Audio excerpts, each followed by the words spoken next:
Please subscribe Dhanya TV. క్షణం క్షణం మీ ముందు సమాచారం. Thank you.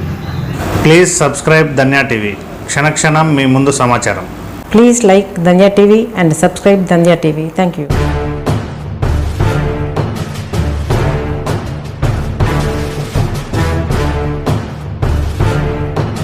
ముఖ్యంగా ఈ సంవత్సర కాలంలో ప్రతి వారానికి ఒకటి, ప్రతి 10 రోజులకు ఒక పథకం సంవత్సరం పొడుగునా ప్రారంభమవుతూనే ఉంది. ఏదో ఒక కార్యక్రమం జరుగుతానంది, సంక్షేమ కార్యక్రమం. నేను కానీ, ఈ రాష్ట్ర ప్రజలు కానీ, పాత్రికేయ సోదరులు కానీ ఒక్క సంవత్సర కాలంలో ఇన్ని సంక్షేమ పథకాలను ప్రజలకు అందించిన రోజులను గతములో మీరు చూడలేదన్నది మీ మనసాక్షిగా నిజం. ఇది ఎవరు అంగీకరించినా అంగీకరించకపోయినా నిజమే.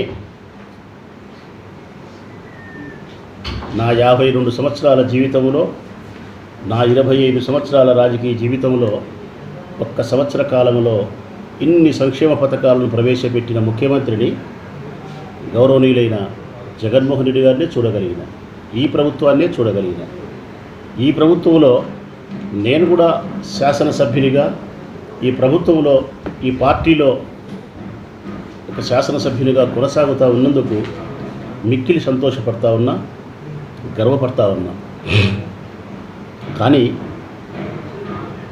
ప్రతిపక్ష పార్టీ అయిన చంద్రబాబు నాయుడు గారు, వారి కుమారులు లోకేష్ బాబు గారు ఏదో ఒక వంక పెట్టుకొని ఈ ప్రభుత్వాన్ని విమర్శించాలి, ఈ ప్రభుత్వానికి బురద పూసే ప్రయత్నం చేయాలి, గుడ్డ కాల్చి మొఖాన వేస్తే అది వాళ్ళే చూసుకుంటారులే అనే చందాన ఉన్నవి లేనివి ప్రజలు నమ్ముతారా నమ్మరా, దీనివల్ల నేను పలసనైపోతానా అన్న విషయాన్ని కూడా గుర్తెరగక ఒక బలహీనమైనటువంటి విమర్శ చేస్తూ ఉన్నారు జగన్మోహన్ రెడ్డి గారు. నిన్న కూడా లోకేష్ బాబు గారు ఒక విమర్శ చేసినారు. ఈ చేదోడు కార్యక్రమానికి వీటన్నిటిని ఉద్దేశించి విధ్వంసం ఒక పుస్తకాన్ని విడుదల చేసినారు. విధ్వంసానికి ఒక ఛాన్స్ అని. నేను అది యూట్యూబ్లో ఎక్కడ చూసినా, టీవీలలో చూసినా, ఆయనది నవ్వుకున్నా. తెలుగుదేశం పార్టీ మాజీ మంత్రులకు, చంద్రబాబు నాయుడు గారికి, లోకేష్ గారికి విజ్ఞప్తి చేస్తూ ఉన్నా. నేను నవ్వుకున్నా, ఆపుకోలేనంత నవ్వు వచ్చింది నాకు. కారణం ఏమంటే, లోకేష్ బాబు గారు విధ్వంసానికి ఒక ఛాన్స్, ఒక పుస్తకాన్ని రాయడము, ఒక పుస్తకాన్ని విడుదల చేయడము, ఆ పుస్తకాన్ని రాష్ట్ర వ్యాప్తంగా వారి అనునీయులు విడుదల చేసి పాత్రికేయ సమావేశంలో మాట్లాడడం. నాకు నవ్వొచ్చింది. ఎందుకంటే విధ్వంసం అనే పదాన్ని లోకేష్ పలకగలిగితే నేను రాజీనామా చేస్తా. ఏం చేస్తా? రాజీనామా చేస్తా. విధ్వంసం అనే పదాన్ని పలకమనం. విధ్వంసం అనే పదాన్ని కూడా పలకలేని, నాలుక మందం కలిగిన, బుద్ధి మాంధవ్యముతో ఉండబడిన ఓ రాజకీయ బాలుడు విమర్శ చేసే విమర్శ. రాజకీయ బాలుడు ఆయన, రాజకీయాల్లో బాలుడే. ఏమీ పసలేనివాడు, కథ కమామిసి లేదు. నీవు తెలుగులో ఒక పుస్తకాన్ని రచన చేసి విడుదల చేయడమా? ఒక్కసారి మాట్లాడుకున్నాం. జగన్మోహన్ రెడ్డి గారు అడిగిన ఛాన్స్ దేనికి? కరెక్ట్గా చెప్పాలంటే విధ్వంసానికి ఒక ఛాన్స్ కాదు, ఈ రాష్ట్ర భవితకు ఒక ఛాన్స్. ఈ రాష్ట్ర ప్రజల పురోగమనానికి నాకు ఒక అవకాశం ఇవ్వండి అన్నాడు ఆయన. రాజకీయాలు భ్రష్టు పట్టిపోయినాయి, ప్రభుత్వాలు ప్రజల గురించి పట్టించుకోలేదు, ప్రజా సంక్షేమము, అభివృద్ధి, నీతి, నిష్పక్షపాతత పడకేసింది ఈ రాష్ట్రంలో.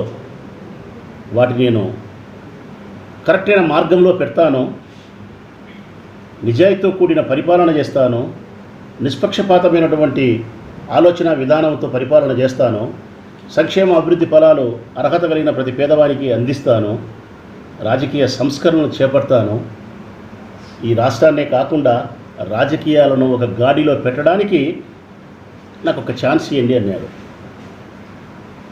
రాష్ట్ర భవిత కోసం ఛాన్స్ అడిగినాడు, విధ్వంసానికి కాదు.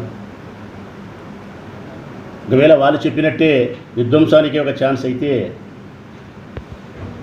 అమ్మఒడి ద్వారా 15,000 రూపాయలు తల్లుల అకౌంట్లో వేయడం విధ్వంసమా అని అడుగుతా నేను. ఇక్కడ మొదలు పెడితే ఒక 3 నిమిషాలు నాన్ స్టాప్గా చెప్పాల్సి వస్తుంది నేను. సంక్షేమ పథకాలు, అమ్మఒడి ద్వారా 15,000 రూపాయలు తల్లుల అకౌంట్లో జమ చేయడము విధ్వంసం అంటారా? రైతు భరోసా ద్వారా 13,500 రూపాయలు రైతులకు వెన్ను తట్టి వ్యవసాయానికి ప్రోత్సహించి ఇవ్వడము విధ్వంసమా? ఆరోగ్యశ్రీ పథకాన్ని మరింత ముందుకు తీసుకుపోయి హెల్త్ కార్డులు మంజూరు చేసినారు, దాన్నేనా విధ్వంసం?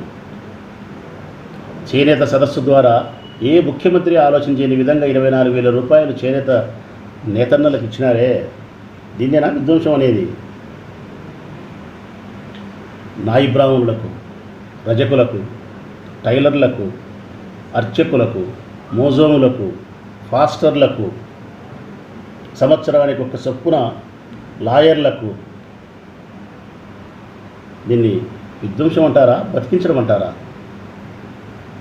మా దృష్టిలో అయితే బతికించడం అంటారు, మరి మీ దృష్టిలో అయితే దాన్ని ఏమన్నా విధ్వంసం అంటారేమో. గర్భవతులకు, బాలింతలకు, సన్నపిల్లలకు మురిగిపోయిన తరంగాని జబ్బులు వచ్చే బియ్యంతో అన్నం పెట్టినారు మీరు. 2 రూపాయల కిలో బియ్యంతో, సన్న బియ్యంతో ఈరోజు గర్భవతులకు, బాలింతలకు, చిన్నపిల్లలకు కేజీ 70 రూపాయలు విలువ చేసే బియ్యంతో, సన్న బియ్యంతో భోజనం పెడుతున్నారు. దీన్ని విధ్వంసం అంటారా? డాక్రా గ్రూప్ మహిళలను ఆర్థికంగా బలోపేతం చేయడానికి వారు వడ్డీలన్నీ కట్టినారు. వారి రుణాన్ని 4 పావలాలుగా చేసి కట్టబోతూ ఉన్నారు. దీన్ని ఆర్థిక సంస్కరణ, అభివృద్ధి, మహిళలకు యొక్క ఆర్థిక స్వేచ్ఛను ఇవ్వడం అంటారా, లేకపోతే విధ్వంసం అంటారా? దేనికి విధ్వంసం అనే పదాన్ని ఎప్పుడు ఉపయోగిస్తారు, ఎందుకు ఉపయోగిస్తారో కూడా తెలియకుండా మాట్లాడుతూ ఉన్నారు. దిశ చట్టాన్ని చేసినారు మహిళల యొక్క గౌరవాన్ని పరిరక్షించడానికి. దీన్ని విధ్వంసం అంటారా? ఆర్టీసీ కార్మికుల జీవితాలలో వెలుగులు నింపడానికి విలీనం చేసినారు, దీన్ని విధ్వంసం అంటారా? ఏది విధ్వంసమో ఏది విధ్వంసమో కాదో కూడా మీరు తెలియని పరిస్థితుల్లో ఉన్నారు. బీసీ రిజర్వేషన్లు చేసి బీసీ కులస్తులకు సామాజికంగా, రాజకీయంగా 50% కల్పించినారు. అంటే మీ దృష్టిలో ఇవన్నీ ఇప్పుడు నేను చెప్పినవన్నీ చెయ్యకపోతే ఆయా మతాలను, ఆయా కులాలను, ఆయా వర్గాలను ఎదుగుదల జరగకుండా చేసేదాన్నే విధ్వంసం అంటారు. జగన్మోహన్ రెడ్డి గారు చేసిన ఈ కార్యక్రమాలన్నీ ఆయా కులాలకు, ఆయా మతాలకు, ఆయా వర్గాలకు రాజకీయంగా, సామాజికంగా, ఆర్థికంగా, గౌరవప్రదంగా ఎదుగుదలకు ఉపయోగించే కార్యక్రమాలను అంటారు. వీటికి ఎదుగుదల అంటారు, ప్రోత్సాహము అంటారు, చేదోడు అంటారు, నీకు అండగా ఉండడము అంటారు, భరోసాగా ఉండడము అంటారు. ఒక్క మాటలో చెప్పాలంటే, రాజశేఖర రెడ్డి గారి మాటలో చెప్పాలంటే నమ్మకము అంటారు. ఏమంటారన్నా? నమ్మకము అంటారు. రాజశేఖర రెడ్డి గారి భాషలో చెప్పాలంటే అది ఆ రక్తమే కాబట్టి, రాజశేఖర రెడ్డి గారి రక్తమే కాబట్టి జగన్మోహన్ రెడ్డిలో ప్రవహించేది నమ్మకానికి నమ్మకం కలిగించినాడు ఈ రాష్ట్ర ప్రజలందరికీ. ఎందుకు లోకేష్ బాబు గారు కానీ, చంద్రబాబు నాయుడు గారు కానీ ఈ ప్రభుత్వాన్ని విధ్వంసం అనే పదాలతో పోలుస్తున్నారో పాత్రికేయులకు వివరించాలి. ఊరికి విధ్వంసం అంటే ఏం చేశారు? ఈ రాష్ట్రాన్ని నాశనం చేయడానికి, విధ్వంసం చేయడానికి చేసిన చర్యలు ఏందో చెప్పాలి. ఇప్పుడు మేము ఇన్ని సంక్షేమ పథకాలు చెప్పినాం, అభివృద్ధి కార్యక్రమాలు చెప్తా ఉన్నాం. ఇప్పుడు గతంలో మీరు ఎవరైనా ఏ ప్రభుత్వాలైనా కానీ బీసీ కులస్తుల పట్ల ఇంత ప్రేమను చూపించినారా? మీరు చేనేత కులస్తుల పట్ల కానీ, రజకుల పట్ల కానీ, నాయ బ్రాహ్మణుల పట్ల కానీ, ఎస్సీ కులస్తుల పట్ల కానీ, దళితుల పట్ల చూపించినారా? మీరు చూపించలేకపోయినారు. జగన్మోహన్ రెడ్డి గారి కంటే అవకాశాన్ని మీరు ముందు తీసుకున్నప్పటికీ కూడా మీ గౌరవాన్ని పెంచుకునే దిశగా, ఈ కులాలను మతాలను అభివృద్ధి చేసే దిశగా మీరు ప్రయాణం చేయలేకపోయినారు. మీ తదుపరి వచ్చిన జగన్మోహన్ రెడ్డి గారు చాలా ఆలస్యంగా ముఖ్యమంత్రి అవకాశాన్ని తీసుకున్నప్పటికీ చాలా త్వరితగతిన ప్రజల్లో నమ్మకాన్ని, గౌరవాన్ని, ప్రేమను పెంచుకోగలిగినారు. వారి పరిపాలన చాతుర్యంతో, వారి మానవీయ కోణ స్పర్శతో. తప్పు చంద్రబాబు నాయుడు గారు కానీ, లోకేష్ గారు కానీ ఈ రాష్ట్ర ప్రభుత్వం పైన విధ్వంసం అనే పదాన్ని ఉపయోగించడమే తప్పు. ఆ పదాన్ని వారు వెనక్కి తీసుకోవాలి. కనీసం వెనక్కి తీసుకోలేకపోయినా లోకేష్ బాబు గారు ఒక్కసారి మీడియా ముందుకు వచ్చి విధ్వంసం అనే ఒక పదాన్ని 3 సార్లు పలికితే చాలు. విధ్వంసం విధ్వంసం విధ్వంసం 3 సార్లు పలికితే చాలు.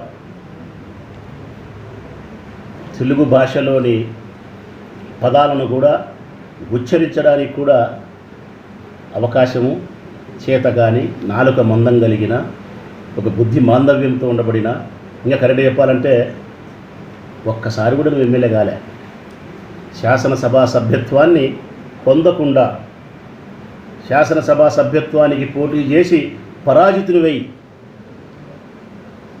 నీవు కూడా ఈ ప్రభుత్వం పైన విధ్వంసం అనే పదాన్ని ఉపయోగించి విమర్శ చేయడం అన్నది విడ్డూరం.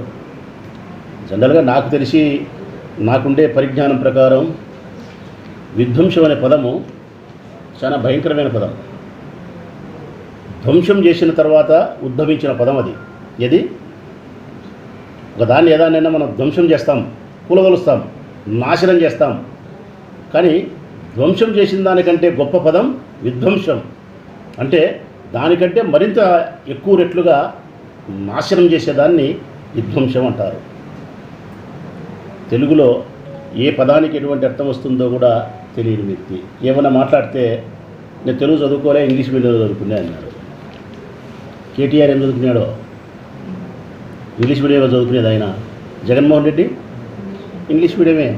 మరి కేటీఆర్, జగన్మోహన్ రెడ్డి హైదరాబాద్ పబ్లిక్ స్కూళ్ళల్లో, లండన్లో ఎంబీఏలు ఒకటి చదివి వారి తెలుగు భాష పైన స్పష్టమైనటువంటి పరిజ్ఞానంతో, మన మాండలికంతో, ఎవరి మాండలికం వారు, తెలంగాణ మాండలికంలో వాళ్ళు మాట్లాడుతున్నారు, రాయలసీమ మాండలికంలో ఆయన మాట్లాడుతున్నాడు జగన్మోహన్ రెడ్డి. మరి ఎవరంతకు వాళ్ళ భాషను బాగా మాండలికంలో మాట్లాడుతున్నారు. మరి ఈయనెందుకు మాట్లాడలేడో? ఈయనకు నాలిక మందమే, బుద్ధి మందమే, రెండీ మందమే. మరొక్కసారి లోకేష్ బాబు గారికి, చంద్రబాబు నాయుడు గారికి విజ్ఞప్తి చేస్తూ ఉన్నా, విధ్వంసం అనే పదాన్ని వాడడం అనేది సహేతుకమైనటువంటి చర్య కాదు. ఈ ప్రభుత్వం ఒక అవకాశం తీసుకునేది రాష్ట్ర భవిత కోసం.